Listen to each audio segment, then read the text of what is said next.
Monique and Aisha. Sadly, Poppy couldn't be with us today. She wasn't well enough, but yeah, basically ask each of you to introduce yourselves, and then I was going to throw a few questions at you, if that's all right, yeah? Hi, my name is Monique HW. I'm 18 years of age. Hi, I'm Aisha. I'm currently studying history at university, and I was participating in this scheme. Okay. So I wanted to ask you both, each in turn, what was your favourite moment in the training? I think one of my favourite things about the training was being in a female space. Some of the topics and group discussions we had together is about subject issues that I have never felt comfortable opening up and talking about, and I feel like that was reflected in the films, and it gave everyone a sense of understanding. Everyone was coming from a similar place. Everyone knew about the experiences we've all gone through as women. I think personally for me it would be the technicality side, because obviously I like camera operating and doing editing. So I think for me it would be the post-production, putting it together into a montage and in a way that it makes sense. Because I think we went through loads of changes. When we sat down we thought maybe they would perceive it as this, so let's change it around. So yeah. Mm-hmm. And what about challenges?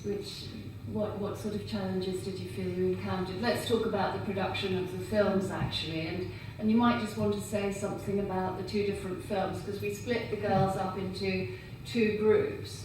So we both worked on the Brexit film. Our main interviewee, Yasmin, she was based in Jordan at the time when we wanted to interview her.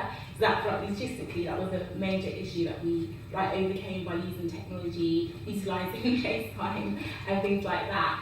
And yeah, so that was probably the major issue.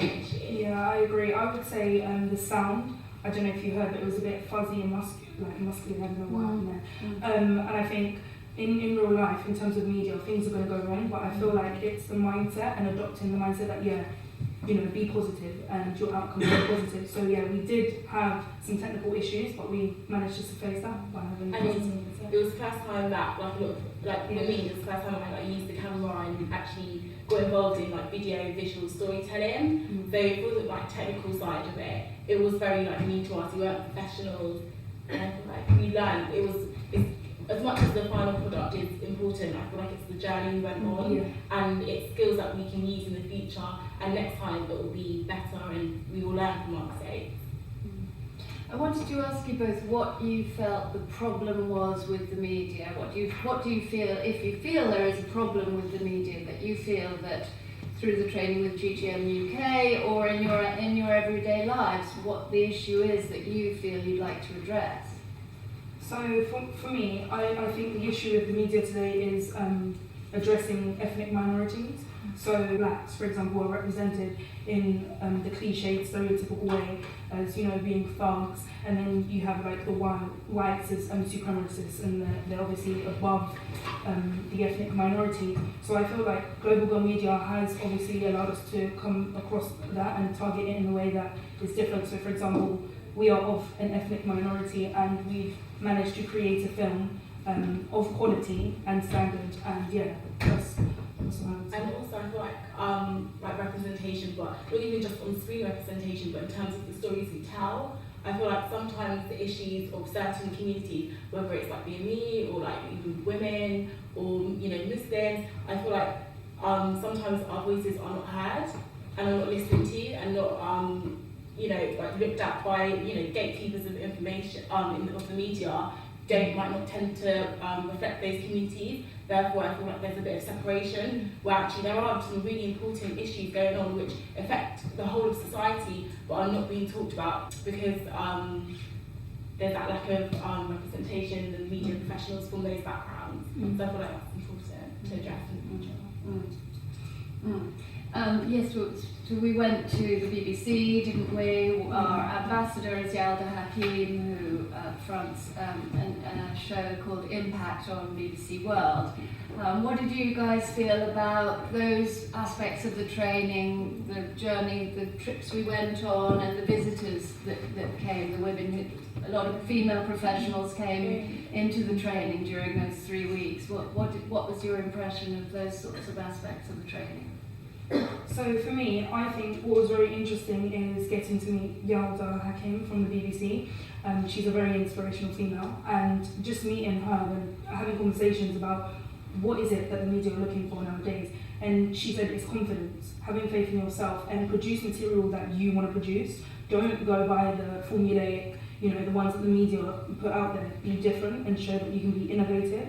And for me, I think that's very important in terms of confidence in your work and being confident overall. And yeah, one of the guest speakers that you really stood out for me was Olivia. She worked for RT and she was a camera operator. And traditionally, that's not a role you might think, you might not say same with women. So it's just great to see women, strong women in the profession, doing well. And I feel like that was really inspirational because you could be like, if they did it, so could we. So can we. So just a couple more questions really to each of you. I was wondering what you felt you gained. I haven't even asked you this, although you filled out the form, so I have an idea, but I was just wondering what you felt each of you gained on a personal level, whether there was a difference between when you came into the training and what you felt, or how you felt internally after and because of the training. So for me, I think it would be confidence skills, because at an event like this, I would not be on stage and I would not be speaking to you as an audience, but I feel like it's confidence and having faith in yourself, knowing where you stand. I think that's a very important thing, especially as a female, because we know that media and film are dominated by males. So as a female and adopting that mindset, I feel like that's very important. I also feel like I've gained technical skills.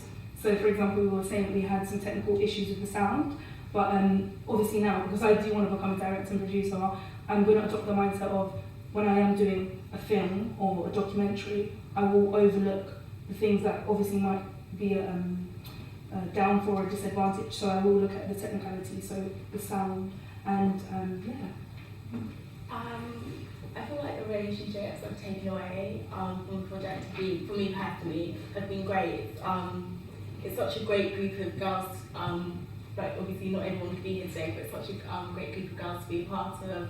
I feel like I've really taken away those relationships, and we've been doing other projects and meeting up and things like that. So that's been really that's one of the things I really liked about the project.